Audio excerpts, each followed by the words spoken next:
Hello, I'm Dennis Speed, and I'd like to welcome everybody to tonight's Thursday Fireside Chat with Lyndon LaRouche for Thursday, January 28th. We're going to change things up a little bit tonight based on the need to clarify the circumstances under which we are all living and organizing in the present time. We've called tonight's program, "What is the principle and the method of the coincidence of opposites?" And what's going to happen is that we're going to begin with a briefing by Elliot Greenspan, and then that will be followed by actually myself doing a presentation, and then we have a couple of reports we want to make sure people get in the course of the questions and answers. So it'll be a little bit of a different format, but I think you'll see why we're doing this, and it will become, I think, rather clear as we go along. So, Elliot, why don't you take it away at this point? Good evening, everyone. What I want to do is lay out the dramatic strategic context for Dennis's report, as he put it, on the principle and the method of the coincidence of opposites. Let me begin this way. If you subscribe to the daily alert of Executive Intelligence Review, you will read the following tomorrow morning. Headline: Biden's scriptwriters declare green finance genocide. And it begins, the United States has, as of Wednesday, January 27, 2021, officially entered into the process of green finance, the Great Reset launched by Prince Charles, former Bank of England chief Mark Carney, BlackRock's Larry Fink, and others, which is self-evidently a policy for mass depopulation of the human race at home and abroad. And it quotes the executive order signed by the faux president, Joe Biden, yesterday, entitled Executive Order on Tackling the Climate Crisis at Home and Abroad, which repeats several times that the administration will, quote, immediately begin to develop a climate finance plan, making strategic use of multilateral and bilateral channels and institutions to assist developing countries in implementing ambitious emissions reduction measures, promoting critical ecosystems, building resilience against the impacts of climate change, and promoting the flow of capital toward climate-aligned investments and away from high-carbon investments, end quote, which, of course, will assist developing countries to give up any hope of escaping from poverty while imposing a level of austerity in the midst of a pandemic and famine, which will cause millions of deaths in the short term. And the alert report further emphasizes that this same executive order demands a carbon pollution-free electricity sector in this country no later than 2035. Now, if you haven't subscribed to the EIR alert, you still have time tonight to do so. Important that the American population be alerted to what is such an historic turning point.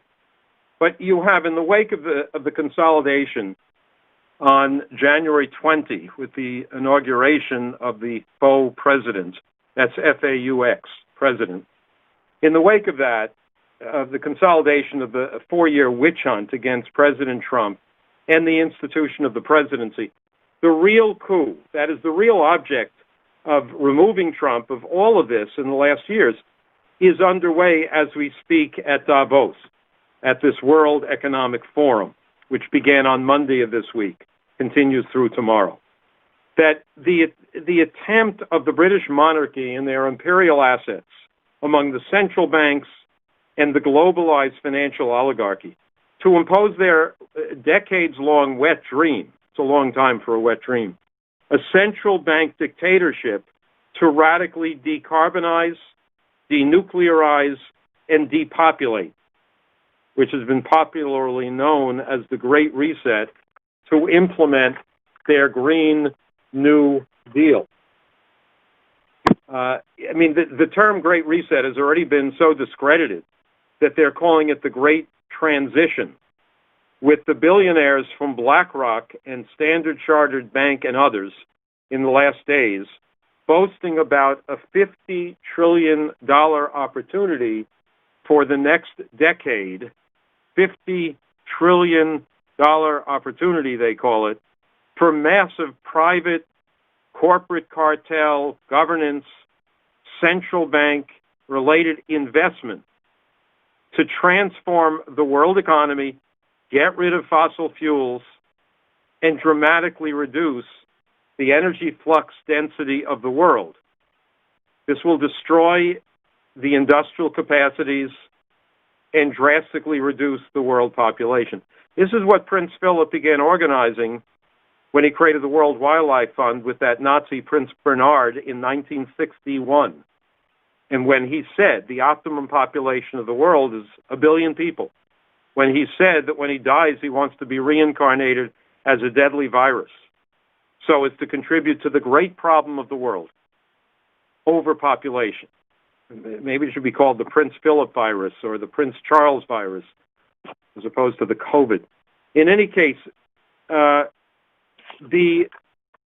this we could elaborate on what they are attempting to impose. I imagine you get the point. But I will stress that there's a raging international political and policy war on this, which erupted at Davos in the last days, and which is and will rapidly surface in the United States, which we at the LaRouche Organization, EIR, Schiller Institute, have been and are and will be a crucial element of, and which we intend to intersect and to shape. At Davos, the opening address, essentially the keynote of this conference on Monday, was given by the Chinese President Xi Jinping, somewhat ironically, who threw down the gauntlet. He entitled his speech, "Let the torch of multilateralism light up humanity's way forward." When he says multilateralism, this is not the British Empire's globalization. On the contrary, this is the cooperation of sovereign nations, as Trump talked about making America great as a sovereign nation and making all nations great. The cooperation of sovereign nations to address and achieve the common aims of mankind.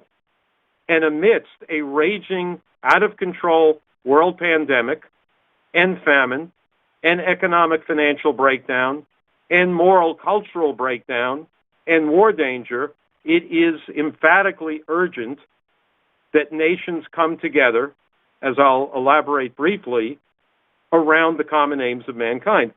You know, Biden came in with this hypocritical blabber about unity in his inaugural and otherwise. Helga LaRouche stressed when she heard this, the new name for unity is development. You want unity in this country or anywhere, development, cooperation for physical, economic, scientific, human development. What Xi Jinping stressed is that the road China will take is not through imposing austerity on its people, I'm quoting now, but on rapidly moving forward with the development of science and technology. Said science, technology, and innovation is a key engine for human progress, a powerful weapon in tackling many global challenges, and the only way for China to foster a new development paradigm and achieve high-quality development, end quote. And in fact, as Richard Black and Mike Billington on this Fireside call a couple of weeks ago went through in great depth, what's going on there is massive development in China and into many of the world's nations exported from China, developed by China, of clean coal generation of electricity. and of the deployment of vaccines, of PPEs, and much, much more personnel into maybe 150 of the world's countries to address the pandemic. President Xi, like President Putin, who spoke yesterday, gave very short shrift at Davos to the green theme of the World Economic Forum. What Putin did, very powerfully, very striking, is he said, and I'll quote, "There are no direct parallels in history for this present time, but you could compare the current situation to the 1930s," and he said, as you're aware, the inability and unwillingness to find substantive solutions to problems like this in the 20th century led to the World War II catastrophe. And he warned again, as he has intensively over the last year, in calling for a summit of the leading nations. He said World War III would be the end of humanity. And therefore, he warned about a war of all against all, the creation of internal and external enemies, the breakdown of traditional values such as the family. He called for the fundamental freedoms. He called for development based on a different trajectory, positive, harmonious, and creative. Now, Lyndon LaRouche in the late 90s began calling for the four powers, U.S., Russia, China, India, to come together to establish a new Bretton Woods system, which combination would be economically and strategically powerful enough to defeat the British Empire, the imperial would-be dictatorship of the world. How much all the more urgent is that today under present circumstances?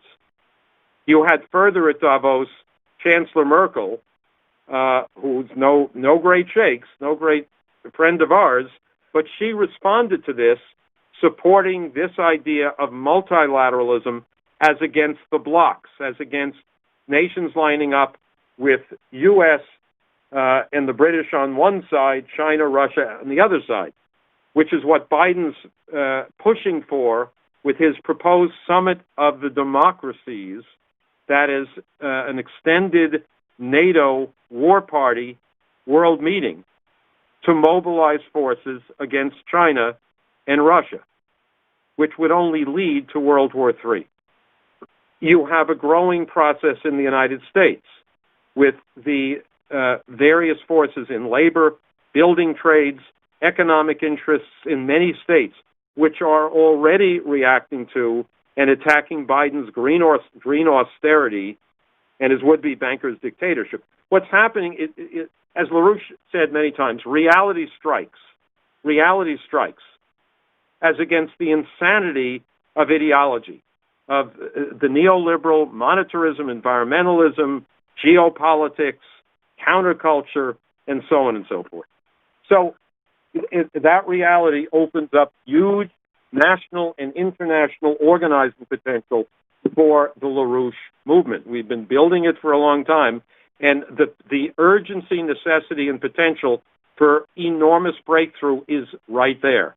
That's what I'm addressing and urging everyone in this call to mobilize accordingly. Let me conclude as follows. EIR, Executive Intelligence Review, and the Schiller Institute will release within days a white paper, certainly within the first week of February, next week, for mass circulation in several forms, including a pamphlet, a shorter version of a full white paper, internet videos, interviews with various scientists, so on, to discredit and catalyze enough resistance to their Green Deal to stop its implementation, which implementation would otherwise multiply the effects of this out-of-control pandemic to cause many, many millions of unnecessary deaths.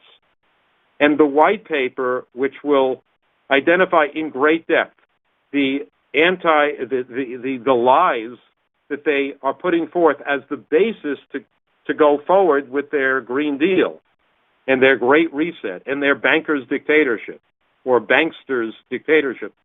is we're going to build on the special report which EIR released last May, which was titled, "The World Needs 1.5 billion New Productive Jobs, 50 million in this country." And the centerpiece of this is the urgency for a great mission, an immortal mission in this country and in every country, but which we have to organize and catalyze, set into motion, of establishing a modern and competent, adequate health system, hospital and health system in every nation. As we reported back then, and we'll develop this further, 10 million beds in new beds in modern hospitals and clinics worldwide, several thousand gigawatts of new electric power worldwide, best provided by small modular nuclear reactors, massive new freshwater supplies for those medical facilities, and on and on and on. You're talking about huge productive requirements to generate that infrastructure, massive employment, reemployment in construction, in engineering, in healthcare jobs, vaccination campaigns. That's the historic task, much as at the point fascism attacked America at Pearl Harbor. There was, as LaRouche often discussed, a Pearl Harbor reflex, a huge mobilization, 17 million Americans into uniform, risking their lives, and tens of millions into the factories of Detroit or LA or around the nation to generate the logistical backup, the material required to defeat fascism in that war. And similarly now, we've got to have that kind of, if you will, Pearl Harbor reflex in response to the unprecedented confluence of crises that we're facing. That is what we are going to put forward for leaders and citizens of this country and of all countries in this white paper and related materials. And that's what we're urging you to prepare for, to prepare to mobilize with, and to support. That's what I have, Dennis. Okay, thank you, Elliot. Now, here's what we're going to have to do. I'm going to start, but I want you to know that if my line goes dead, then you should jump in. I've had that occur once, and I'm back on now. I also got a bit of a complaint about the volume of what I was doing. Is this loud enough? I think so. All right, fine. So if people have something to say about the volume or anything else, please text Elliot. That's any of our members. Okay, I just got one text that says it sounds fine. All right, so let me now take something up. In the aftermath of the elections, at least some sectors of the population are feeling lost. Some sectors of the population have been lulled back to sleep, and some sectors of the population are completely baffled as to actually what this is all about. Probably the last group is the best off of all three. What we have done is that we have proposed that the independent candidacy of Diane Sare against Wall Street's Chuck Schumer should provide a national means of addressing what has to be done here. What is happening this week as we speak is the financial regime change that was stated in August 2019 is being implemented. And though Biden can barely remember the word vaccine, he is able, because he is nominally president, to sign executive orders. And that's what he's doing. He has a series of executive orders, and what he's essentially doing is systematically committing the United States to its self-destruction. Because that's what financial regime change was about. This is a process that has gone on in the transatlantic sector, a process of self-cannibalization, which has been going on since particularly August 15th of 1971, but began occurring about 1966 and then sort of escalated into that watershed point. It was the point at which President Nixon was induced by George Shultz, who's still alive and is out in California, still playing a certain role.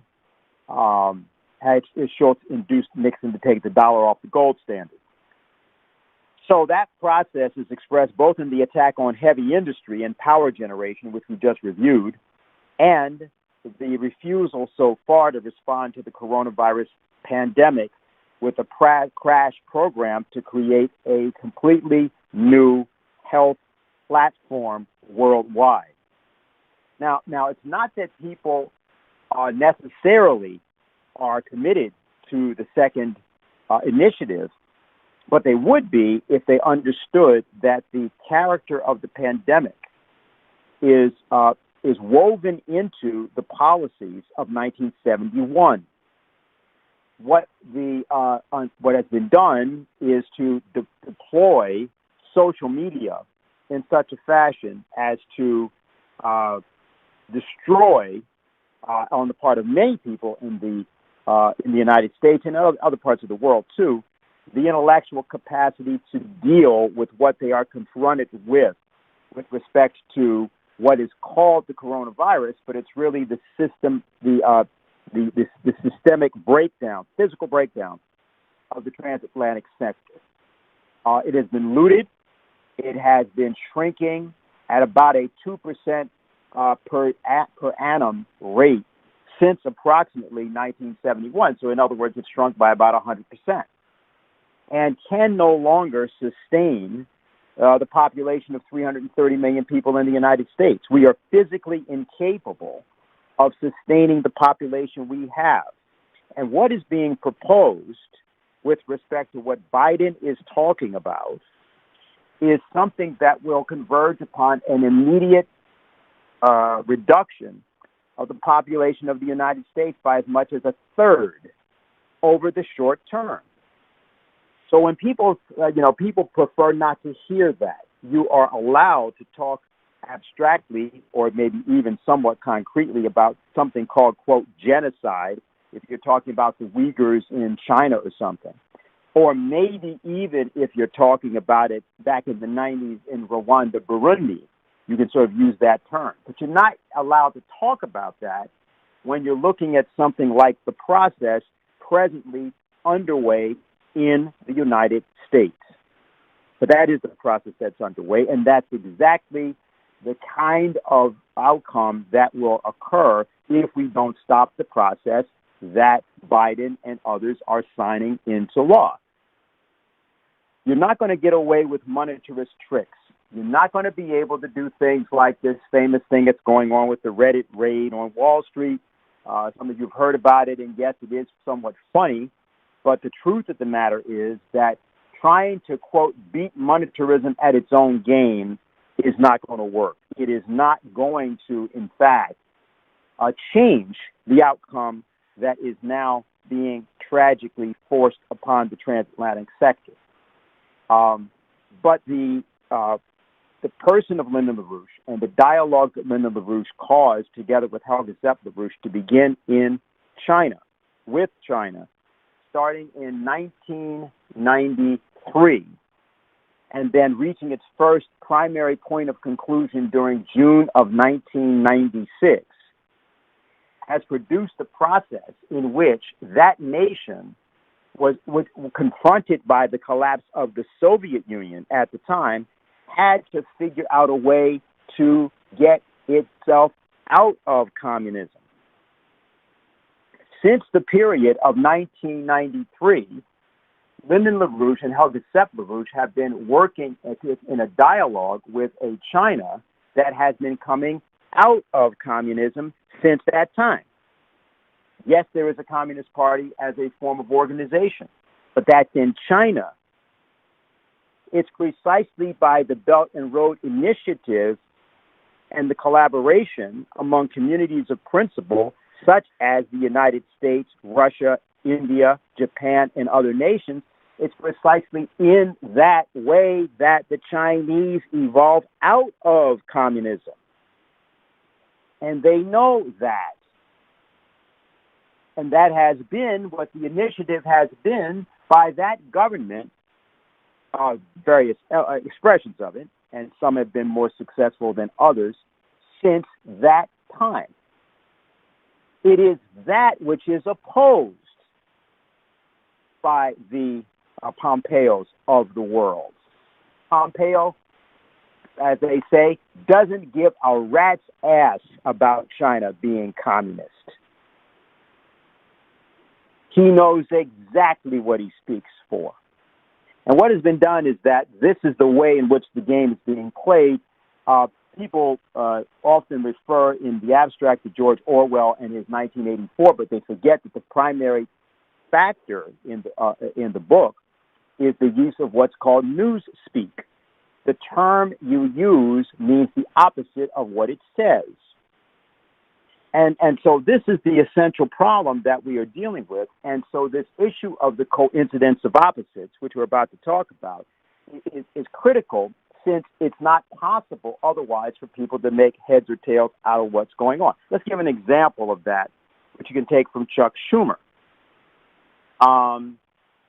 Schumer is a big spokesman all of a sudden for transparency in political money.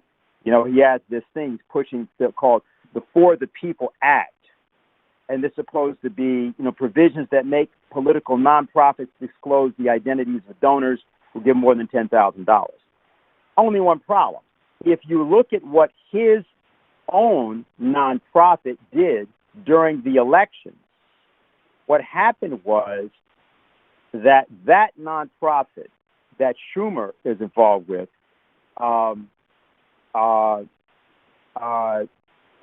there's a thing called Majority Forward. They had $57 million in what's called dark money. That means you can't find out who the people are that actually gave the money. Now, that was what they spent in 2020, $57.4 million. In the two previous election cycles, 2016 and 2018, they had $6 million. So now that's what they just did.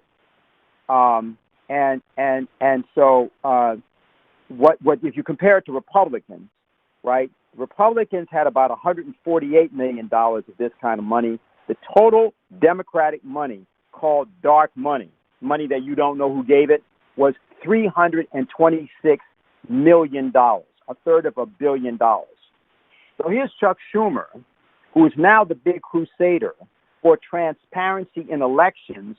Once they got Donald Trump out, but that's what he's talking about today. Of course, we had the spectacle of the coup itself, stop the insurrection, and then you have 40,000 troops on display in Washington, D.C., and now we hear that the National Guard is not leaving, or at least a section of it. I think they're taking it down to something like 7,500 troops or something, but they're supposed to stay there permanently, or at least until further notice. So what we see in this is we see that there's a way that people are caused to talk, and many people, of course, support this. Then, of course, there's the censorship that's going on, which is being roundly supported by all sorts of liberals in the name of preserving democracy from Donald Trump. And as a consequence, around the country, you are now getting reports about various individuals, including people who were in Washington, D.C. the day of the riot that occurred at the Capitol, but were nowhere near it, but they're being dismissed from their jobs.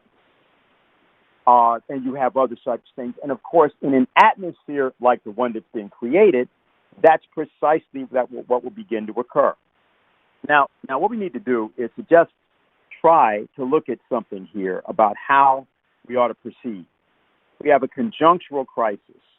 We don't have a crisis in which you can take a factor and isolate it. So coming back to the coronavirus, for example, this is something that comes out of a process that was identified by Lyndon LaRouche and his organization during 1973-74 as ecological holocaust. we weren't talking about global warming. We're not talking about climate change. We're talking about the effect of the kind of policies that you're hearing about right now that are called green. It's the very green policies that are going to cause biological and biospheric degradation that will, in fact, cause more viruses and pools of retrovirus to erupt in the short term. So that this process of the thing that they are right now implementing is, in fact, intended to do that. It is the opposite of so-called saving the planet. In fact, it's being done to destroy the biosphere. So the thing here is to understand or begin to look at this idea of the coincidence of opposites. The first thing is to just realize what, or to talk a little bit about why, and that was the point. You will otherwise be completely baffled or bamboozled by what is actually happening. It's like, for example, continuing discussion concerning the so-called phenomenon of Q.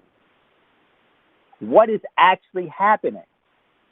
The FBI, as we now know from the leader of the Proud Boys, who's been working with the FBI since 2013, the FBI has been playing an essential role in coordinating,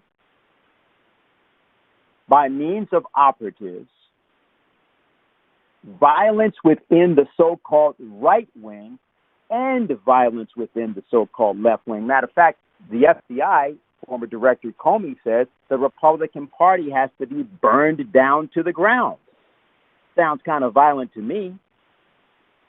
So what you have is there's a process in which if you in any way advocate or even tolerate the advocacy of violence in your presence or on a phone call or in some other group talking about insurrection and how the military is supposed to reinstate Donald Trump, if you do that, whether you recognize it or not, you are promoting what the FBI and related intelligence agencies intend to use to provoke the use of maximum force against the American people wherever that can be done.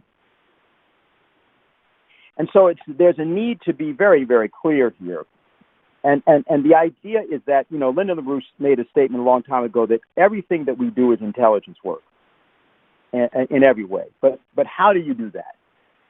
Nicholas Acusa had an idea, and the idea goes like this. There are a lot of things that we don't know, but there should not be a lot of things that we refuse to know. Okay, like, for example, we knew last year already there were going to be mutations of the coronavirus this year. Well, how did we know? Well, because the right measures were not being taken either in the United States or any other country in Europe to actually create a mobilization among the population with clear directions as to what to do preventively, and then an actual program for expansion of hospitals, of medical equipment, of medical personnel, training, of public health personnel being integrated into that and so on. It wasn't done. And if that were the case, and since it was coronavirus, we knew that mutations would necessarily occur. So that's the kind of thing that, you just refuse to know. That's not right. So the approach that Cusa talked about, called learned ignorance, the idea was this was a method of thinking he developed in the 15th century, and he developed it because he was in the middle of a political battle. These battles all happened in the form of religious battles at the time, and they had to do with the battle to try to reunify what was then the Catholic Church. There had been a long history of battle. The papacy, for example, had been moved from Rome to Avignon. It had been there for almost 70 years. It was called the period of the Babylonian captivity. So there was no pope in Rome. Then that got followed by what was called the Great Schism from 1378 to 1417. There were 3 popes. So then, of course, the Eastern Church of a Christian church never had acknowledged the idea that the bishops of Rome, who used to just be bishops and then suddenly became the heads, they never acknowledged the whole system. In fact, they had tended to give a lot of deference to the Byzantine emperor. That was back starting in the year of about 1000 AD. So when Cuza came into adulthood in basically the 1420s, he was a member of the church, and he was very involved in these wars. And the thing that he did, which was rather important, is that there were sort of two opposing forces: the papacy on the one hand, and all the people around the Roman Curia, like the cardinals, the clergymen, and so on, and they were opposed to the princes, who were all over the place, who had their own power bases, or sort of, you say, a sort of princely oligarchy, which was not necessarily in the church. And what he did, what Cuza was part of, was something called the conciliar movement. This was a set of councils which basically said, hey, wait a minute, we're not trying to represent either one of you groups. We're representing the people in the church. And there's got to be a critical role that we have in governing the church. In this context, Cuza wrote this work, De Concordantia Catholica, 1433, and he said this inside of it. He said, since by nature all men are free, all government, whether based on written law or on law embodied in a ruler, through whose government the subjects are restrained from evil deeds and their liberty regulated for good and by fear of punishment, all government arises solely from agreement and consent of the subjects. This is the first time in European history that this idea of the consent, agreement and consent of the subjects, of the governed, was discussed. And it is this, along with other things done by Cuza, that are the basis for the creation of the United States Declaration of Independence and the United States itself. Now, just to give an idea about how to think about this idea, because this is not just a notion of, well, you have a disagreement with me, I have a disagreement with you, can we arrive at a higher way of resolving our disagreement? Yes, that's sort of the form of it. But the idea is to try to get a sense of why that kind of approach is correct. Think about it. Take this kind of an example. The way in which people think about comparisons and proportions, the way they think about, conceptions they take for granted, size, magnitude, just the general everyday notions of space, time. These things are all judgments that were arrived at some point in human history. Somebody decided, somebody came up with, somebody invented the conceptions that we all have in our minds of space, time, and action. And so the idea is to just think about these for a moment from the standpoint of what we'll call the macrocosmic, the infinitely large, okay, and the microcosmic, the infinitely small. So think about it like this. Take the human body. Now think about the idea of one bacteria, an E. coli cell, for example. Suppose you have this one cell in your body, and your body has people have different estimates. Some people say it's 37 trillion cells. Some people say there are more or less, but there are a lot of them. Let's say one such cell suddenly was possessed with intelligence, and it had a telescope. And let's say that your organs were all rendered transparent so that cell with the telescope could view the whole body. Well, now if you take that example, there's one cell that's sort of awakened, and now, hey, it's got intelligence and is looking out at all these other cells. Now, suppose that cell is suddenly shrunk to the size of a molecule in the cell. And how many molecules do you think are in a cell? Well, there are about 42 million protein molecules in a cell. So now let's just say that this one cell in the body is now the size of a molecule, and it's got its telescope and it's looking at all those other cells, which are 42 million times larger. And there are 30 plus trillion of them. If it had a telescope, let's say it has a Hubble-like telescope, then it would be looking at something which would be the size of several galaxies. But then, if that same bacterium were to then have an electron microscope, you'd be looking at the fact that each cell of the body has 100 trillion atoms. And there's a particular electron microscope that they have now. It's in the United Kingdom. I'm sorry, I have a problem with my computer here. It's called the Super STEM facility. And so this gives you resolution down to the atomic structure. And so that means that it could see 100 trillion cells. So now what does size mean? What does magnitude mean? Well, these things are relative. But what the point is that suddenly you're looking at a world within the human body itself, which is of galactic size, of even more than one galaxy. That's the kind of thing that we're looking at. That's the kind of thing we're talking about when we look at this issue of trying to figure out how to think about our situation, not merely politically, but just from the standpoint of the question of economy. You know, often this thing is done and you throw around figures. You say, well, we need trillions of dollars of this, trillions of dollars of that. Now we're told we're going to have $50 trillion worth of something or other, which is going to happen as a result of the Green New Deal. But nobody understands what these magnitudes, of course, mean. We talk often about $2 quadrillion in derivatives debt, which, of course, can never be repaid. But what does this mean? The dynamic that we are in, and this is where we get to the issue of human life itself, is how do we do now in our world today?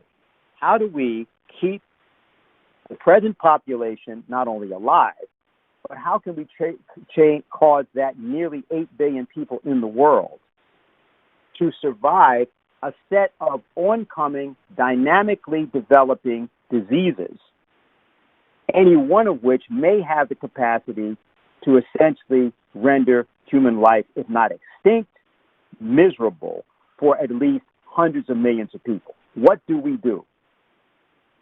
So the issue concerning the coincidence of opposites was that Helga Zepp-LaRouche called on the organization to create this committee for the coincidence of opposites. It was an idea that was first floated in June of last year. It was floated specifically in response to a combination of factors, but the specific one was that in the aftermath of the George Floyd murder, the Black Lives Matter rallies done in his name broke the lockdown. Others had tried to break the lockdown. That had been some of the live free or die type demonstrations that were going on in Michigan and other places, but that had not happened.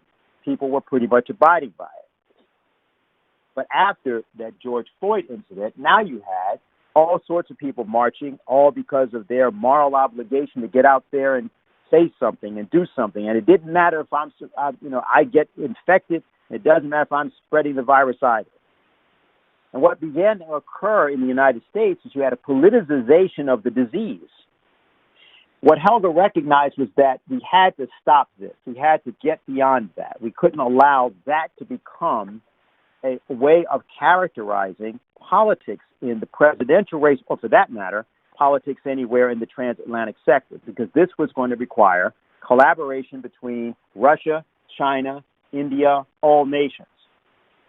And we didn't know the nature of it. And so she requested that this committee be created.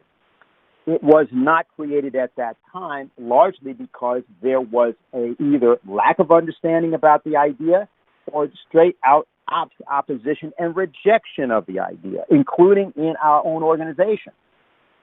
And as a result of that, that did not function. This is an important thing to state here in terms of the issues of where we are right now today, because a lot of the confusion that exists in America today is a result of the politicization of matters which are matters of science, of medicine, and of economy, of physical economy. For example, global warming, same thing. We're being told that carbon dioxide is a pollutant. It is not. Carbon dioxide is an element. It's not a pollutant. So that, but no, you can't talk about it even. And the same thing, of course, was done with the coronavirus. When you begin to get that sort of thing, such that people find that they are prevented and told, and they are going to be prevented from discussing matters which are susceptible of changing the mindset of the population in such a way to actually advance human knowledge through a collaboration among nations that have divergent or even opposite political views. When you have that, you have to reject it. You have to go to a higher level, not of resolution of the conflicts where one may have a particular opposition to someone which may be completely legitimate, but you're taking a higher platform because there's a matter that faces humanity as a whole, which requires a transformation and upshifting of the condition of humanity as a whole. So physical economy is all about that. And Lyndon LaRouche's focus on that allowed him to propose continually and in succession policies that, because of their soundness from the standpoint of potential of increasing the potential population density of the planet, because of their soundness in the application of areas at the frontiers of science and technology, also had a political expression. That was the idea. That's what he did. That was the importance of what he did. And so this is the world of the Committee for the Coincidence of Opposites. It has particular application in terms of health, but the point is that it's a method of thinking which is intended to basically bend the normal perceptions, challenge the normal perceptions, and then cause the normal perceptions to be rejected in favor of a higher conceptual framework. And that's the way, and the only way, to approach the present circumstance that we find ourselves in, which is not a tragic circumstance, as many would like to say, but is a circumstance that requires a new level of thinking, a new quality of insight, a new apprehension of the universe and our role in it.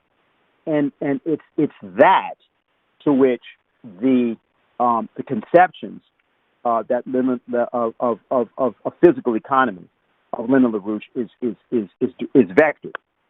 So that's what we wanted. That's what I wanted to say about this. I'm going to conclude there, and we can take whatever questions, comments on either section, and any question can be asked. And I guess I'll open up the queue at this point.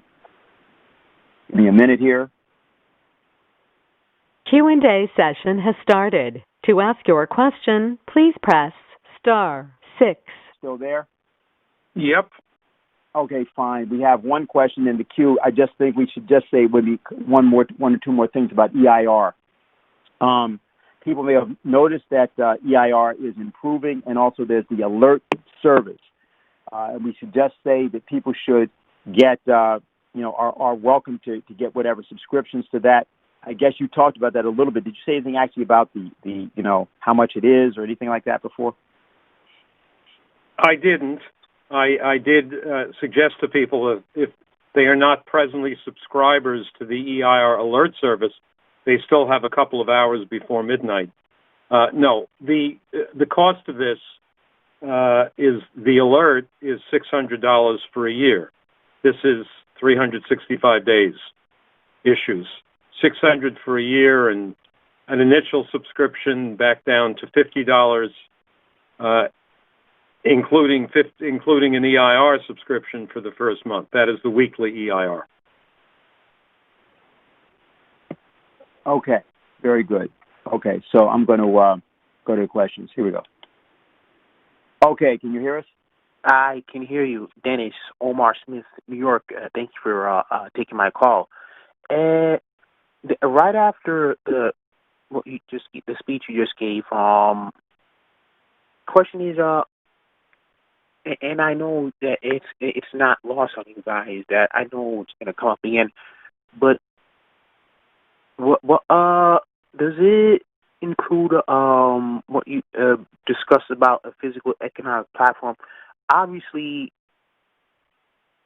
you going to remind us not to forget well, it's probably definitely not going to happen now, but what about the passage of Glass-Steagall, which I forget, I don't see, well, yeah, I don't really see any of those projects being put into practice, because I'm more of actually a done type of guy and not really so much of a talker.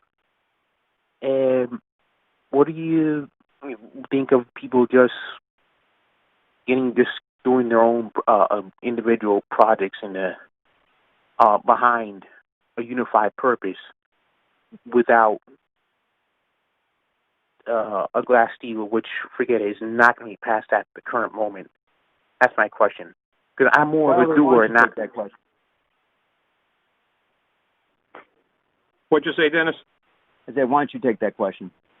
Yeah, that if you look at what the Davos crowd is intending, this is the power of City of London, which is the center of world finance, and the major Wall Street banks, and the central banks, which are not government banks, national banks.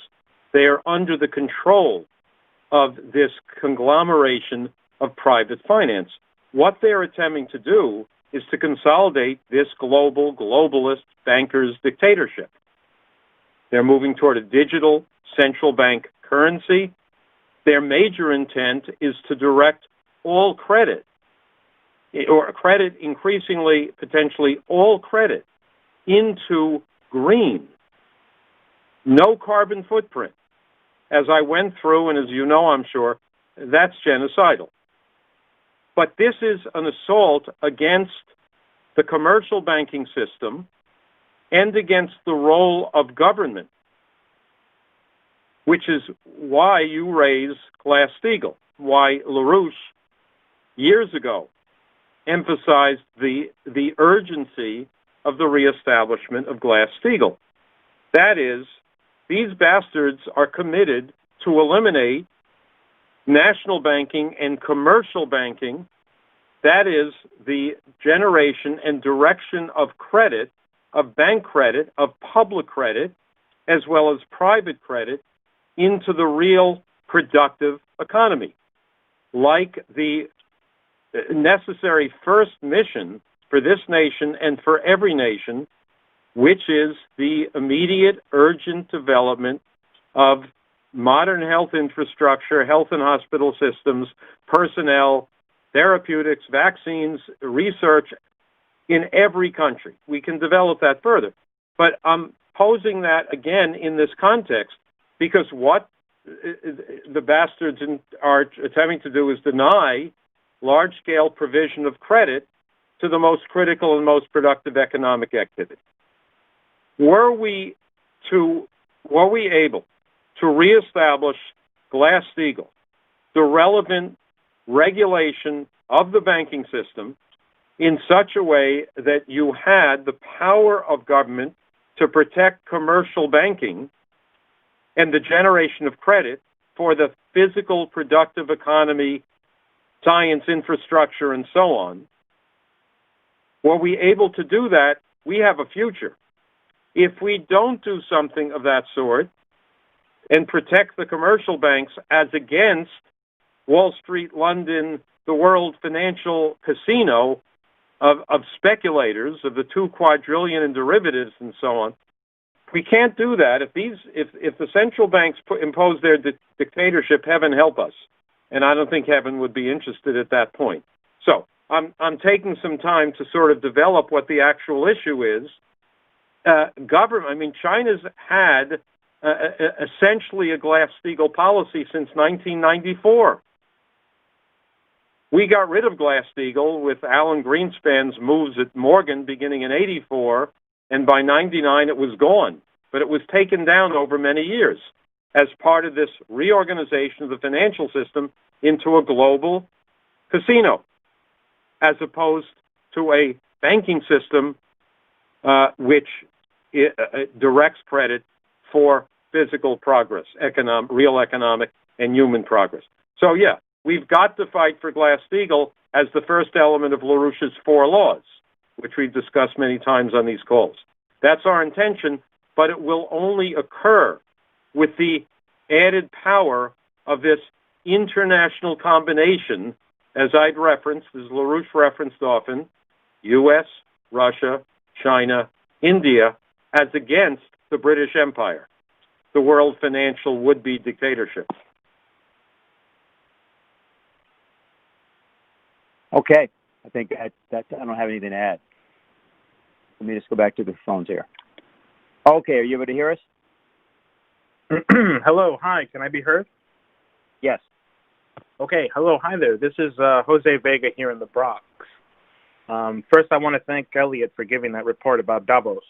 I've had no idea really about what was going on in Davos until I got on this call, because I've been, or at least the headlines and social media has all been filled with what Dennis referenced about this, the Wall Street bets and these Reddit people investing and basically doing their own form of market manipulation, playing the game against the people who run the game, essentially. I did want to ask about that, which is, it's not, I know the method of what they're doing, of course, is not on the highest level. But the people who are doing it, or at least who started the snowball, are just pissed off millennials who really don't know the solution to the problems that have led the market to be the way it is and that led the economy to be the way it is. And I don't think even they understand how bad things really are. And so my initial reaction when I saw this was just an expression of anger. But it wasn't being used to storm the New York Stock Exchange, or it wasn't being used to cut the heads off hedge funders and CEO executives. So I'm just thinking that this came out of just pure instinctive rage, but they used their money. But what is the higher level response here? I mean, you have a coordinated effort of people who got into this, and they did something. So what is the something that should be going on to address the whole system? Because I think they only knocked out maybe 1% of really what's really ailing the world right now. They don't have this higher view of a physical means of productivity. So one, is there a way in which we could intervene in any way in this? Maybe try and explain to people what's going on? And secondly, what's next? What can people do in a coordinated way, if there's anything like that? So that's my question and comment. I've got some thoughts, Dennis, if you want me to take it. Yeah, go ahead. Yeah. Earlier today, Diane Sare, who was running against Schumer as the flagship candidate of the LaRouche movement in the country, Diane and Daniel Burke, who had run for U.S. Senate in New Jersey in the recent election, they were briefing me on what is planned for this Sunday in Manhattan, which is the New York Republican Party is planning to reoccupy Wall Street, or to discuss, I don't know that they're physically flagged, but to discuss the idea of reoccupying Wall Street. You will remember that whole movement about 8-9 years ago. Now, I say that because this is both likely occurring in the context of what you're addressing here, which is you've got groups of small investors, millennials, and so on, working on Reddit, social media, to target stocks that the hedge funds went short on. That is, what's being presented as an attack on hedge funds by the little people, which is essentially what Occupy Wall Street was and would be again in that way. Diane addressed this from the bull, the old Merrill Lynch bull there on Lower Manhattan. She addressed this in a wonderful 5-minute video, which people might want to go to Sare for Senate website, and you'll see that video. But she addressed this before it happened a few days ago in terms of the revolt, the organizing against Wall Street's control over the financial system, over the economy. Now, I put it to you that way, because what you're asking is, I mean, you're absolutely right in recognizing that this kind of upsurge against the hedge funds in this case it's an obvious impulse of people in this country who are very angry at what's been done to the economy, to them, and so on, by London Wall Street, which includes emphatically the hedge funds. But in no way, I mean, Roger Stone famously said a few years ago that people know what they don't want. But by and large, they don't know what they need. We are not going to solve these problems, let alone this world extraordinary crisis, with a rage at the big guys and people moving against the short sellers here to get a quick buck. This is not a solution. You don't defeat monetarism, the neoliberal austerity, the neoliberal monetarist economics of the last 50 years. You don't defeat it within the monetarist system. You have to go to the higher level, which LaRouche identified throughout his career as physical economy. And the coming together, if you will, coincidence of opposites, beginning with the two largest economies of the world, the American and the Chinese, cooperating in the interests of the American people and the Chinese people. This goes to Dennis's polemic on the coincidence of opposites. Bring these and other nations together around the common aims of mankind, or as the Founding Fathers put it, the general welfare of ourselves and our posterity, implicitly all of humanity. Then you proceed through physical economic science, the economic science that LaRouche has brought to its height, building from Hamilton on through, from Leibniz through Hamilton and so on, around an actual solution to the austerity, to the looting, to the imposition of genocide, of economic and social destruction, etc. So I could be clearer, but you probably get my point, or we could take it up a bit further. Yeah, I think the only thing I would add to this at all is to say I don't think that this Biden process has got a lot to it. That is to say, it's sort of like, it's sort of like what Hjalmar Schacht was doing in Germany.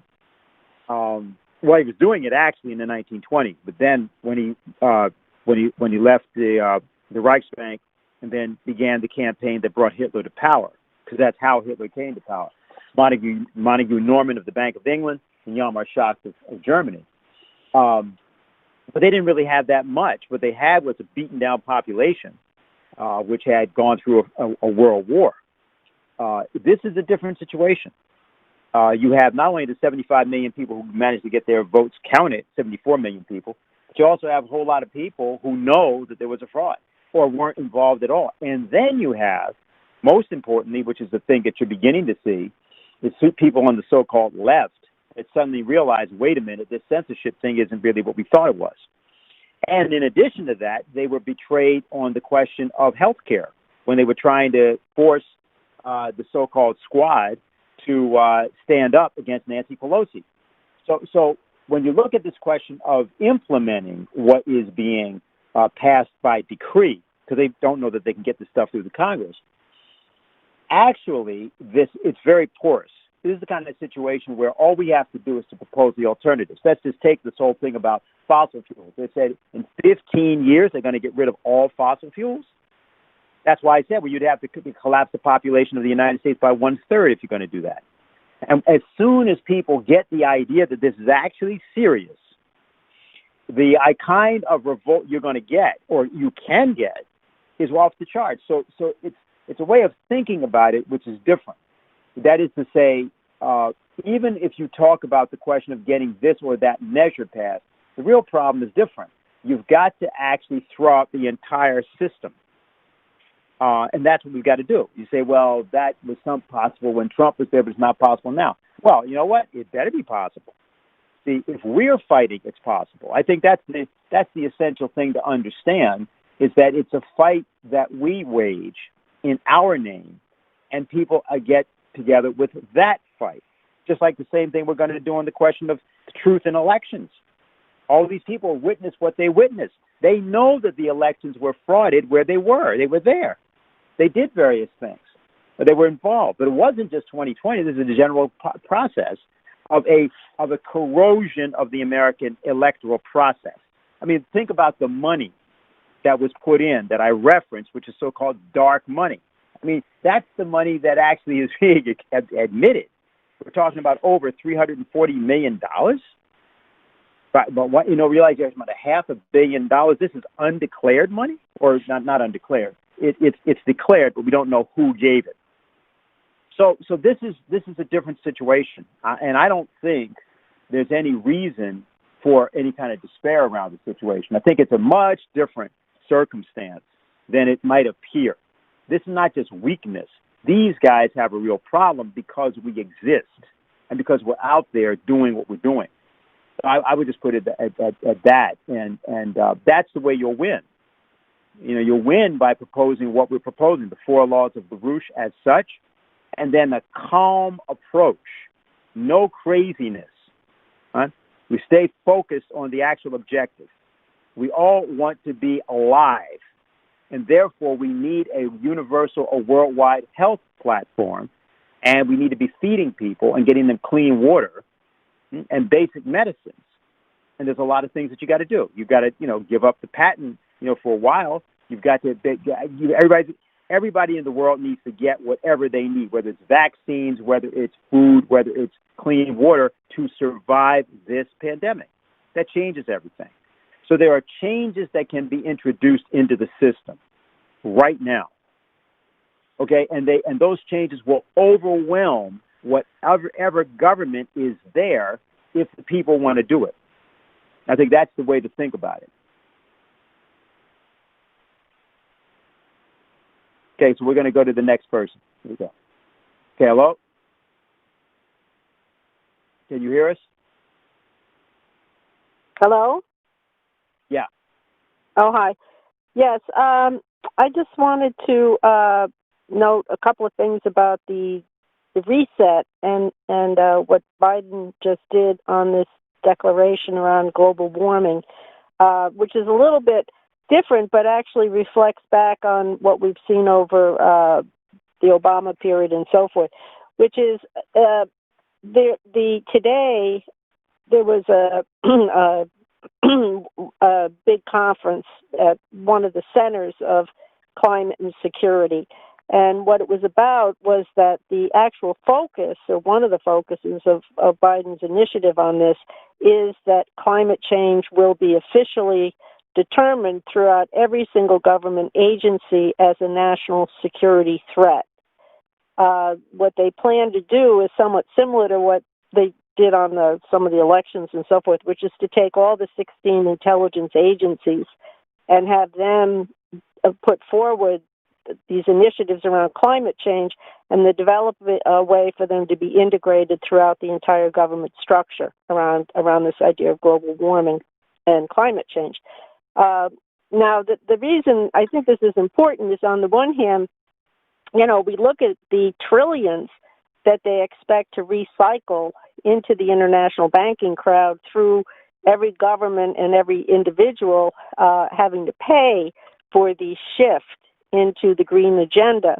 But the other side of this is that what they've been doing with this whole concept is a military or a continued form of being able to occupy countries and control their plans for development through the threat of climate change. And I just want to reference this, and I won't go into any kind of major deal, but this was a big thing that happened in 2009 when Obama was in there. Beginning in 2007, there was a shift in the UN to put forward this idea of climate change as national security. And some of the people at the time said they really weren't getting where they had to go, just calling it an environmental problem. But if you put it in military terms, it's different. So in 2009, if people remember, there was this big proposed summit at Copenhagen, and Obama was just in there, and he was supposed to really deliver that every major country in the world would adopt not just a policy on climate change, but a global agenda in which all the decisions would be made about every country's potential for development based on the threat that if you did build a bridge in Cameroon or you built a railroad, according to the climate change theory, that would mean that everybody was at risk. At the time, people were even saying, if you develop anywhere, you could end up drowning in Manhattan because of the sea rise. And they were pushing that they were going to come up with these agreements at Copenhagen, which would allow this kind of dictatorial control from the top down. And it got blown out of the water by China and India. Of course, this is what LaRouche kept saying, that these countries had the power to overturn British agenda policy. So it didn't succeed, but it did remain a major part of U.S. military doctrine. And when Trump tried to oppose it, when he came in, one of his initial things on the Paris Accords, the big opposition were the military officers inside his administration and also the CEOs. 30 of them immediately objected to him talking about getting out of climate, this Paris Accords, because so much of their financial investments and also their strategic policy was based on continuing this idea. So anyway, that's just a few things. There's a lot more to say about it, but I think it's important to put it in the larger perspective that you're dealing with people who think in terms of geopolitics. Just one last example, McMaster, Mathis, all the top generals that insisted that we stay deployed in Afghanistan, in Syria, were all talking about the importance of climate change. And one of their examples was Syria. They insisted that the reason you had the war in Syria was because of a drought, and that was caused by climate change, and that's the kind of catastrophes that require U.S. military intervention because of climate. Okay. Elliot, do you have anything to add to that or say?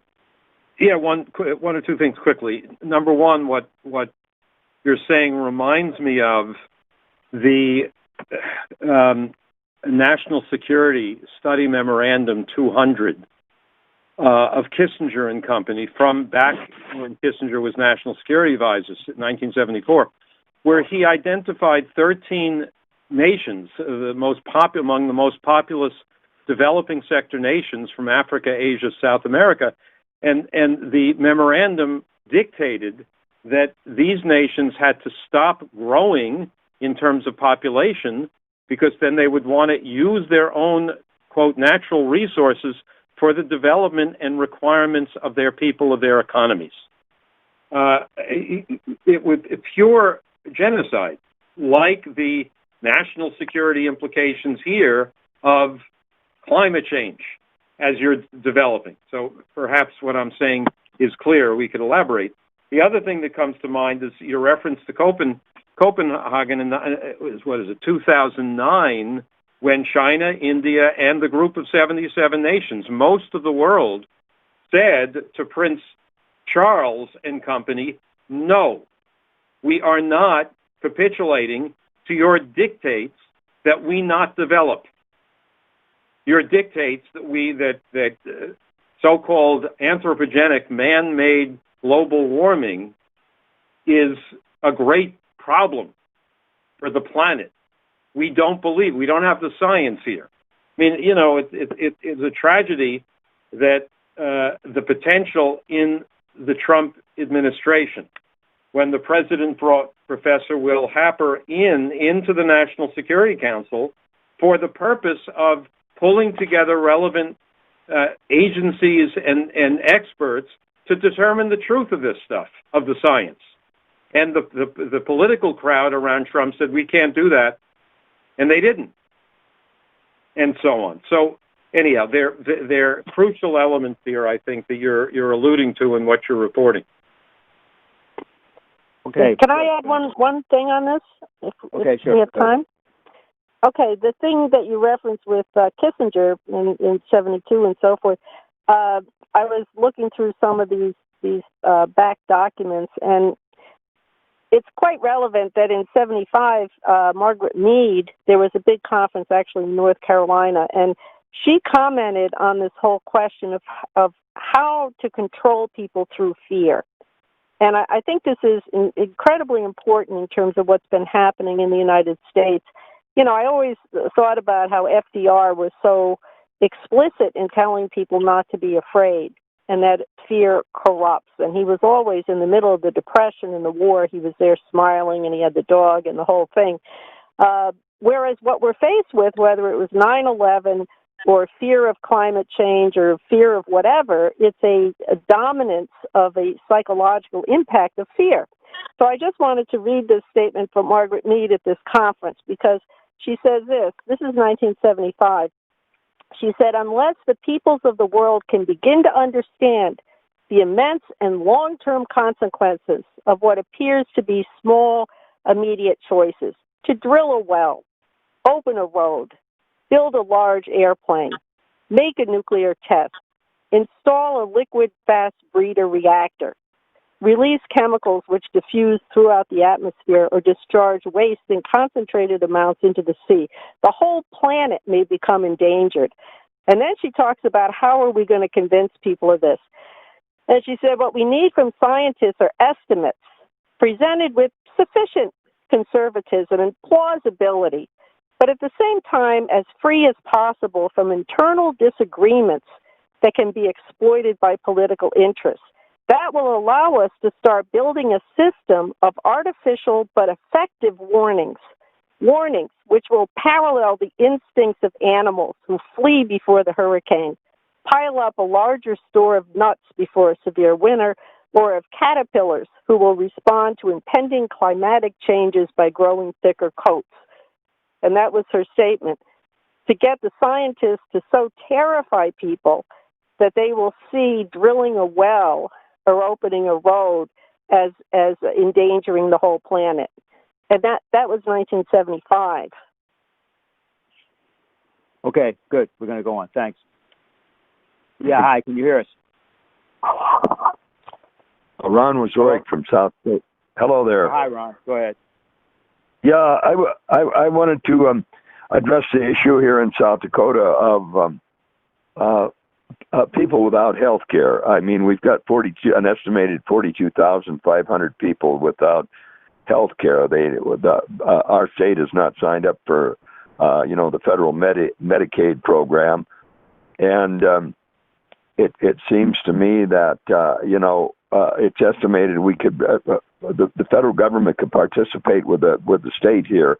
It would cost the state about $20 million, and the federal government would throw in $280 million to care for these people.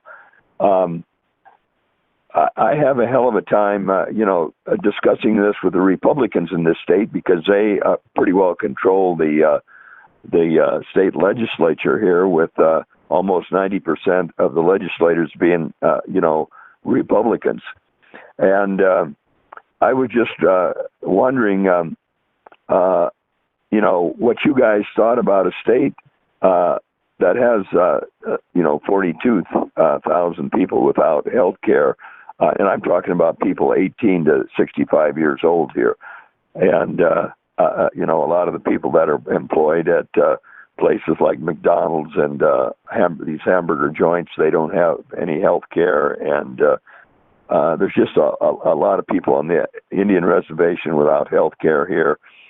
And I compare this to, the connections that I've made around the world, where we're looking at, third world living standards, and I look what I've got here in South Dakota, and it's almost the same. It's the same thing, and I feel very helpless in trying to reach out to help people around the world when I've got that same situation right under my feet here.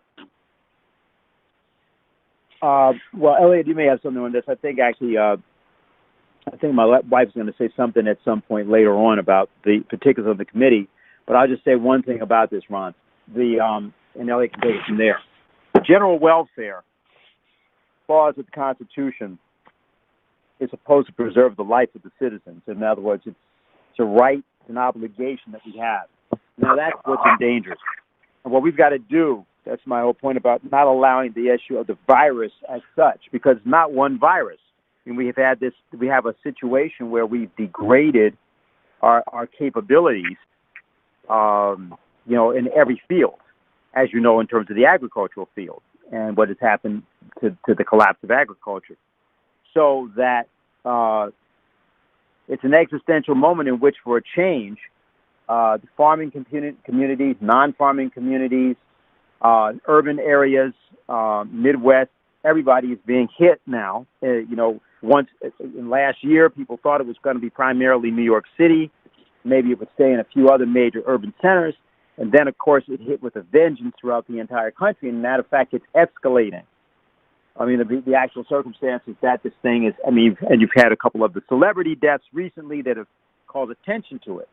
So I think that why I say that way is that this notion that some solution of a completely different nature are being posed right now through what we're doing on our healthcare platform, that's what's essential. And we'll say a couple things about the particular projects that we've taken on. I mean, I know you've been on all the calls on that, so you know a lot more about that. But Elliot, if you have something you want to add, go ahead.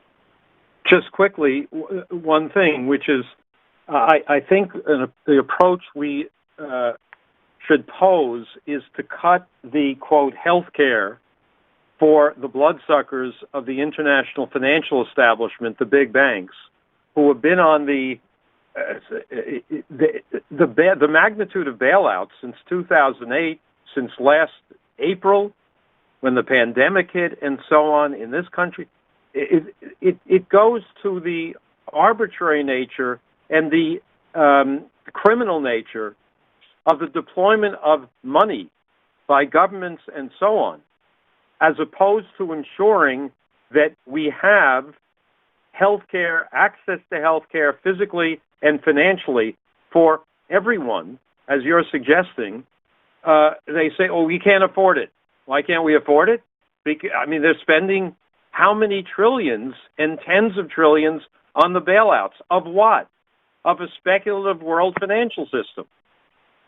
So I could elaborate, but you get into an existential moment like we're in now.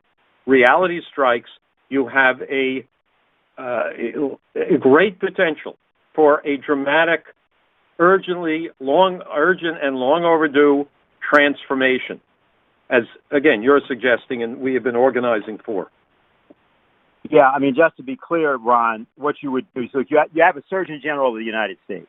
Now, this is something that should have happened before. But basically, you take the Surgeon General and you have a federal response to this entire thing. You basically have to have all your national health service as well as state and local services mobilized under the command of that office. Remember, it is a military office. I don't know if people are aware of this. It's simply a non-weapon part of the uniformed services. And you basically want to have a thing where, for example, you want to order the seizing of all the relevant patents for vaccines and antivirals, whatever else you need. That stuff should be the property of the U.S. government effectively. And then what you begin to do is a process of figuring out how everybody gets covered in terms of all of the relevant health measures that have to be taken to essentially ensure that the population is rendered immune to the disease. You take it up like it's an attack, as though it were a biological warfare attack. Right? In other words, apart from people sort of saying that or crooning that to have something to say in a conversation, what if you actually decided to deal with it from that standpoint? So I think that the thing to be posed to people is that this is not a cost measure. This is a question of the continued survival of at least, as we already can see, it's 500,000 people, more or less, almost, that have died already. So you're talking about preserving the health of millions of people. That's the general welfare clause of the Constitution. That doesn't have party affiliation. It's getting people out of this insane idea of party affiliations, which is now going to be required. And if people decide to hold on to these crazy ideas, they're going to die. And so, what you're going to see is, well, are people prepared to give up their crazy ideas? We'll see. Maybe they will. And, of course, that's exactly what our whole approach is to force the confrontation between your axioms and reality. And that's what's now happened. That's why a lot of people are very unhappy about it. They want to claim all kinds of things. It's not really happening. It's not really a disease, they say. It's this, it's that. It's caused by other factors. The issue is we've reached the end of the line. We've never developed our infrastructure. We didn't do. We didn't do this in this country. We don't have the health infrastructure. It has to be built on an emergency basis. But you can't build hospitals or these things without dealing with your roads, your bridges, your water systems, nutrition. You got to do the whole thing. And that's what a lot of these guys at Davos are afraid of. They think what may happen is that you may get a nationalist reaction because people actually want to survive. So I think that there's a way for us to therefore address it, which is a good deal different than might be evident.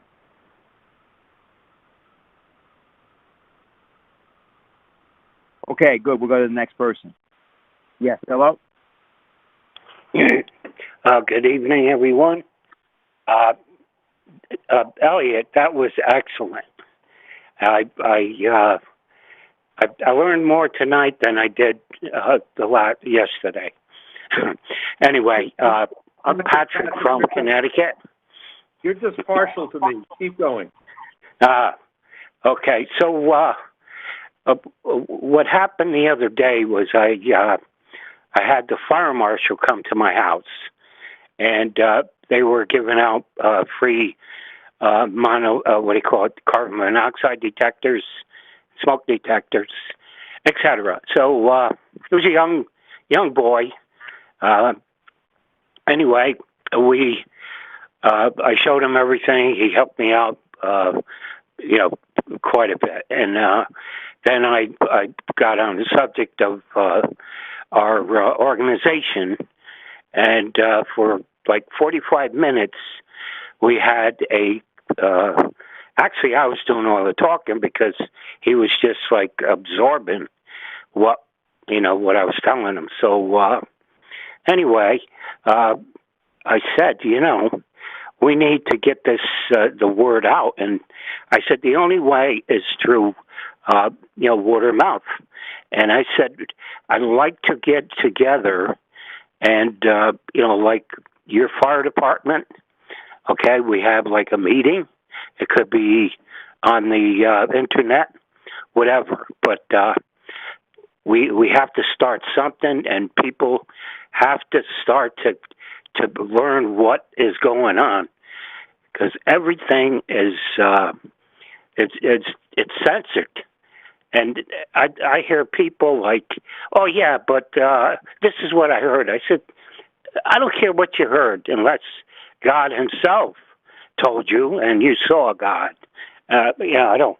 Anyway, long story short, I'm setting up some meetings, so I might need your help, Elliot, or one of our activists to kind of give classes.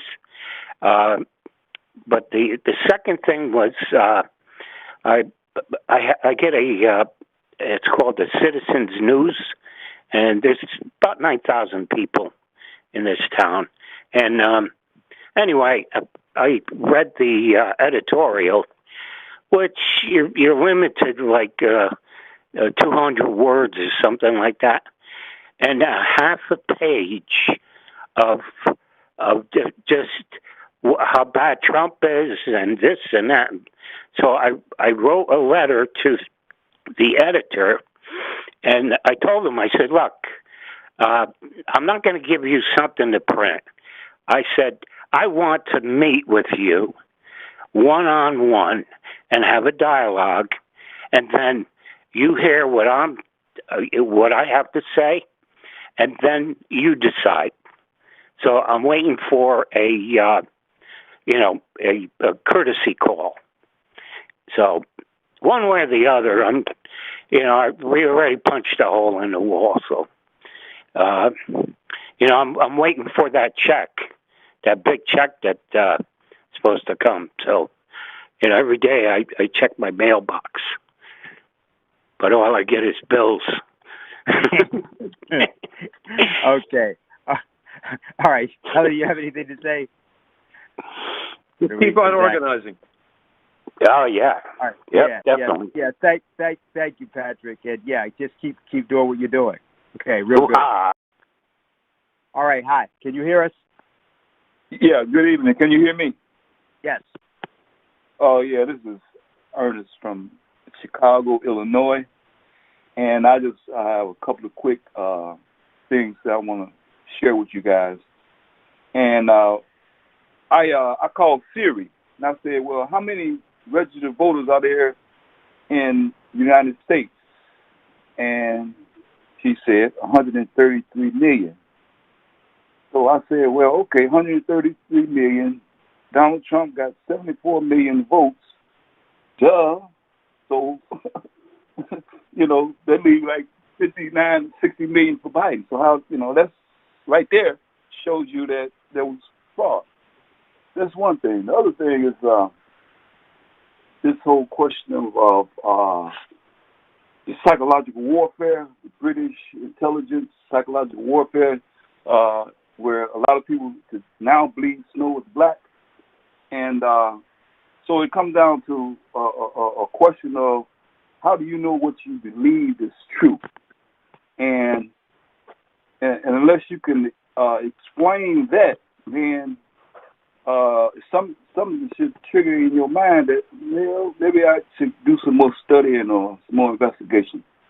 So again, I'm like the the Lone Ranger to a certain degree, and I'm just out here, doing the best I can as an individual, based on my situation relative to, transportation and things like that. But I stay on the, the website. I, listen to Harley's morning briefings, and I stay up on as much as I can. So, power to the people. Elliot, you got anything to say? No. No, I appreciate what he said. Yeah. Okay. Yeah, I would just point out this to everybody. Actually, I think what I'll just do is continue because I believe. Let me go to the next report and next caller, and then what we'll do is go to. I have a couple of things to say. Okay. Hello. Hello. Yeah. Hi. Can you hear me? Yes, we can hear you. Okay. Say who you are, please.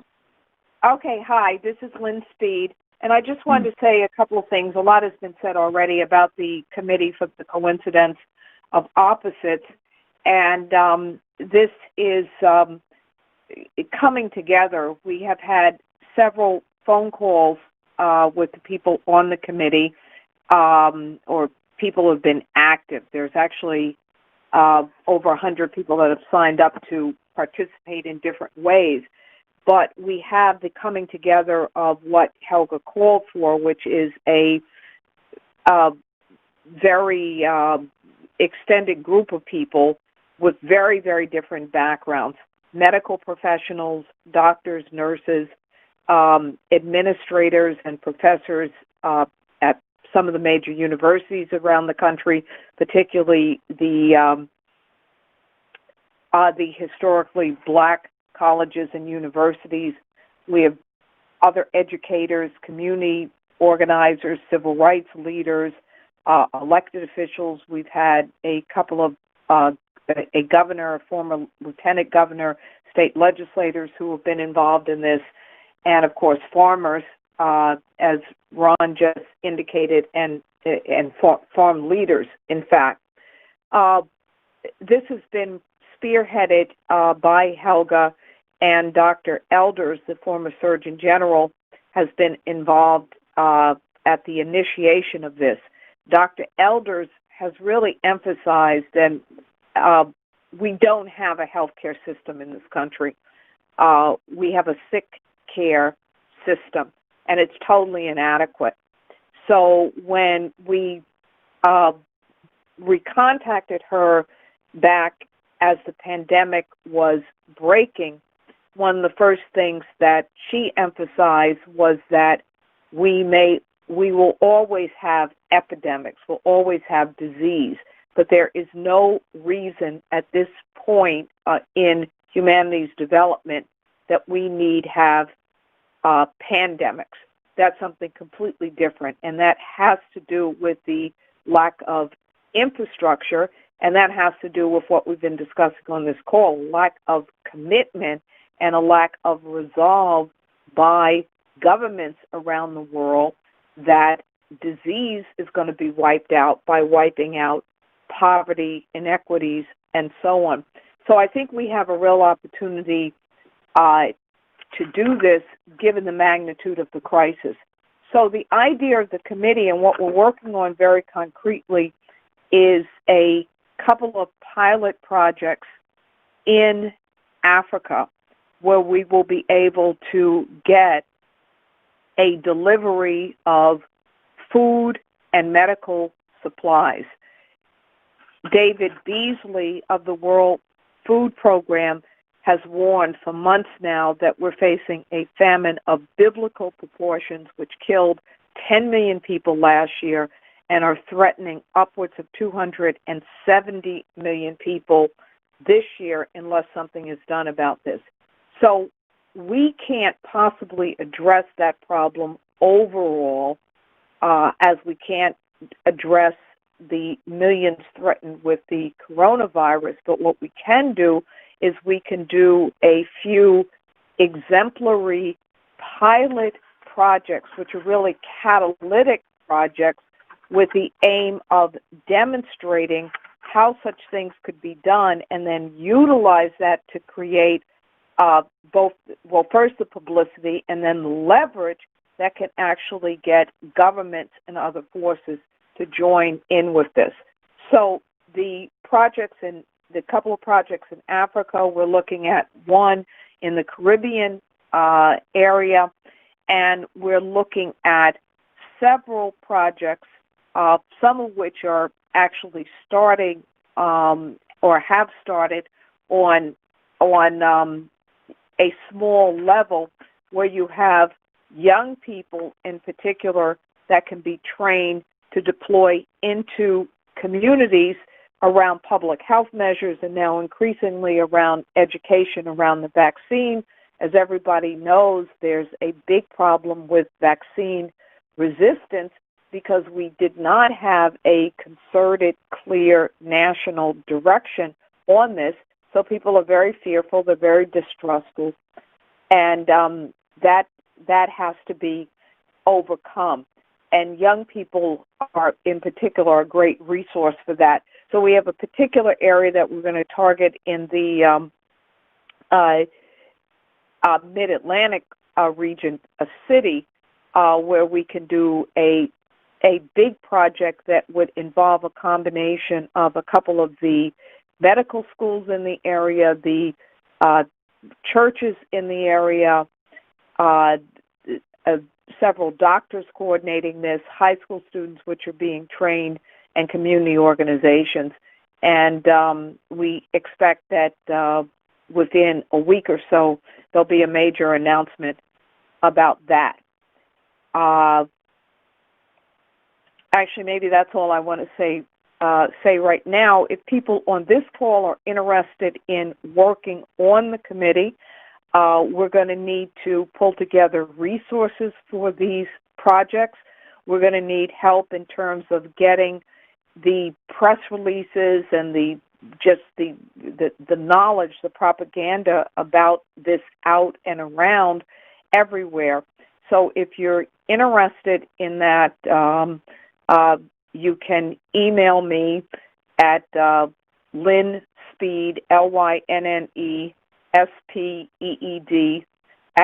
@gmail.com. I'll repeat that, LYNNESPEED P like Peter, EED, at gmail.com, and just put your name and phone number and your email, and I'll get in touch with you in terms of ideas that you may have on how you can help further this effort. Okay, very good. Okay, we're going to do this. Okay, are you able to hear us? Hi, my name is Osvaldo. I am from Denver. I have heard repeated the idea of nationalizing the Federal Reserve, and my question is, why is this set like that and not found a bank, a private bank with?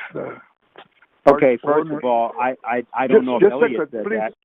Could you please part owned by the well, government? You said something. I'm not sure we said it. Could regulate the currency as it's written in the Constitution.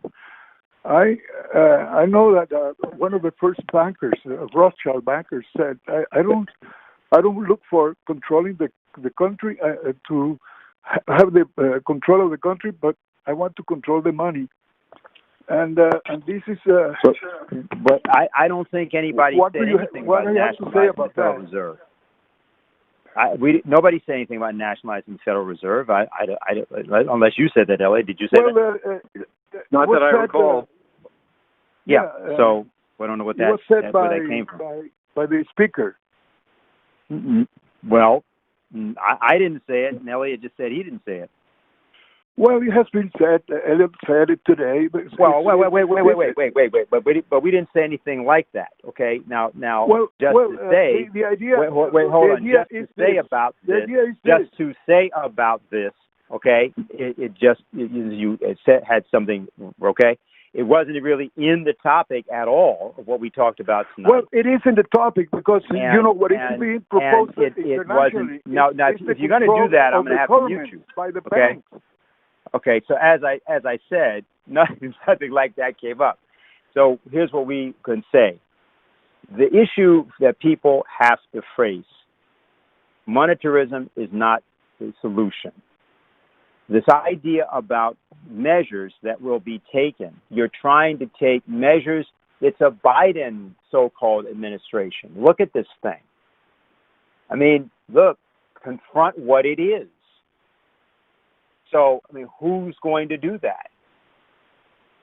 So now the issue involved here is that, and then what are we going to do? We're going to put Donald Trump back in the White House on March 4th? Are you serious? I'm not saying you're saying that, but I'm just saying this for people more generally. Let's look at something. We're confronted with an impending tragedy. The American people are going to have to take action. Actions were taken during the month of January that meant that a process was placed into motion on and in the White House, in the Capitol, which has to be defeated. The question is, in this circumstance, how do you fight? And the answer to that is, the first thing is that there has to be a conception, a method, an orientation, an outlook, a group of insights. And where that is and has always been is not just in the policies of LaRouche, but here's the ugly truth. You don't have anybody to hide behind. Donald Trump is not the president. Now, I'm not suggesting that people were hiding because he was president. I'm suggesting that people are hiding because he's not. I say, well, something else is going to happen. Something else is going to happen. Well, exactly what? And importantly here, this means that this organization and the people in it have a role that you may not have thought you signed up for. Now, many of us have known all the time that this is what we signed up for. And that the concept is we have to move to win the conceptions and the policies. Why can we win? Not just because we're right. That's not enough. But because of the fact that the other side is going to lose. What they're proposing cannot work. the Green New Deal, 15 years, no fossil fuels. Are you kidding? That is simply not possible. And so they're proposing things that are crazy. Now, when that kind of circumstance is going on, if you speak boldly and with polemical sharpness the truth, then people will listen and they will also act. But you can't expect that the truth that you state is going to be echoed by, quote, powerful forces that somehow agree with you. That may happen. It also may not happen. You know, the theologian Dietrich Bonhoeffer, who was 27 years old when Hitler came to power, went on radio sometime about April or maybe in early May of 1933, and he gave a speech denouncing Hitler that got pulled in the middle. The plug got pulled. And then what he did was he got copies of his speech made up, and he went out in the street and started giving it out. Well, we can say that action was not critical, but I'll put it this way. He became one of the 5 people who were at the center of the assassination plot against Hitler. Yes, it's true it didn't work, but the qualifications that he took, and by the way, he was a pacifist, important thing to know, pacifist, but he was in the bomb plot. So his conception was that in order for the nation to be saved, it wasn't a question for him of Germany. It was a question of the dignity of mankind. And so this is our circumstance in one sense, but it's not in another sense, because that was Germany. Germany didn't have the American Declaration of Independence or the Constitution. And it also didn't have Lyndon LaRouche. It didn't have an organization like this one. And it didn't have the circumstances that the United States has, which is that you have a capability in this country, because of that revolutionary tradition, of mobilizing people without violence to change the policies. You have the ability to do it. So this is what we have to organize. How do we do it? The first way is to tell the truth and to say it boldly, and to make it clear that the only thing people have to fear is their own fear.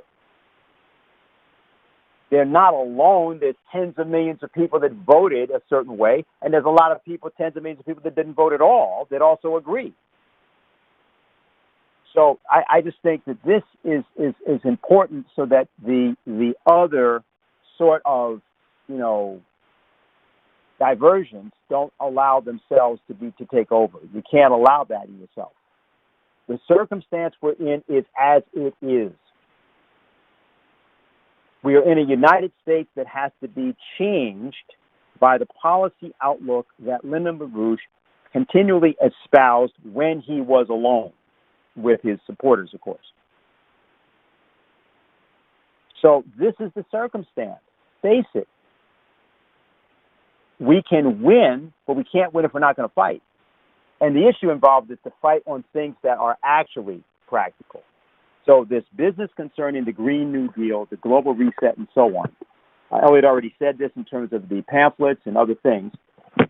This is something that we can win on, because the policy is crazy and it can't be implemented. That's why we can win. So I'll just say that much. Elliot, you want to say anything before we close out? Well, I would say in response or a final thing? Yeah, I think fine. It's both. It's both. Okay, fine. Yeah. The issue in banking is development. That is, LaRouche defined 4 laws. The second one is the establishment of a national bank. Why? Because we have a long tradition from Hamilton through Lincoln through Roosevelt's Reconstruction Finance Corp, so on, by which the nation generated credit to carry out the needs of the people of the nation and beyond. That's what we have to do again now. When LaRouche first ran for president, 1975-76, his campaign was centered around his proposal for an international development bank. An international development bank. When he was asked in 76 what kind of vote is he going to get, he said, well, I've already got 2 billion votes, referring to much of the world's population, which was crying out for development. That's the issue here and now. Think of it as people first, as opposed to oligarchs first, or speculators first, or bloodsuckers, or whatever. I mean, it's rather clear. Is LaRouche forecast in 1974? If you take down the health and hospital system and industry and agriculture and infrastructure and clean water and sanitation, you're going to get pandemics. Well, this has been going on for 50 years. We've got a pandemic. We have to address it. It's existential. It gives us this huge opportunity, but a life and death opportunity for humanity, by which to end the insanity of these axioms of, neoliberal monetarism and the related axioms which have been destroying the world economy, the American economy. The idea that, well, I go into various things, but the point is people first, Americans and humanity and posterity. And the question of banking and credit and economy flow from that, from people first. Human requirements now and for posterity, for the future. Anything else is immoral and stupid and will not work. You have to have modern health systems in every country, not just the wealthy countries or whatever, because otherwise the pandemics will continue to spread. So I would close on where I began, which is we with this special report, this white paper that we're about to publish, hopefully within the week, defines a great, immortal national mission, an international mission for America and Americans in terms of our leading role working especially with China, with other industrial nations, and with all nations to defeat fascism, as we did this in World War II after Pearl Harbor. So we've got to do that now, and every aspect of policy flows from that. So that's what I would emphasize then. Okay, yeah, I think that's enough for us for tonight. I think the basic point is I'd like to thank Elliot, obviously, for being with us. I'd like to thank everybody for being on and asking the questions and being engaged. Just want to point out that on Saturday, we'll have Harley Schlanger will be doing the lead of our briefing, and we'll have a special report done by two of our persons, Fred Haight and by Jerry Belsky, which will be a very interesting. It was a festival we did concerning the patriot and poet Robert Burns, and particularly the relationship of Robert Burns' work to Abraham Lincoln, Frederick Douglass, and other Americans. We're going to take this up again as a way of talking about how to think in a time of crisis, how to think as a leader in a time of crisis. So that will be this Saturday at 2 p.m. And again, the pamphlet is available. Subscribe to EIR and the alert system. Help us build that up.